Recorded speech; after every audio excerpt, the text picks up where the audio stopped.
আজ এনেছিল সোমবার চিংড়ি মাছ, মানে গলদা চিংড়ি। আমি তো প্রথমে গলদা চিংড়ি খেলাম, কারণ আমার তো চিংড়ি খেতে তো ভালো লাগে না। তারপরে সব চিংড়িগুলো সুন্দর করে সাজিয়ে হলুদ, নুন, গুঁড়ো মশলা দিয়ে ভালো করে এটাকে ম্যারিনেট করলো। তারপরে এখানে মিশিয়ে চিংড়িগুলোকে প্রথমে সুন্দর করে ভেজে নিল। ভেজে নেওয়ার পর দেখো কত সুন্দর, চিংড়িগুলো কি দারুণ গন্ধ ছিল। মৌরি আর সর্ষে আর টক দই মিলে আমি একটা পেস্ট তৈরি করলাম।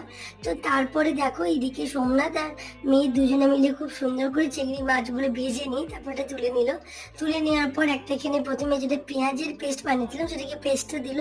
তারপরে তার সাথে রসুন, আদা, লঙ্কার একটা পেস্ট মেশানো হলো।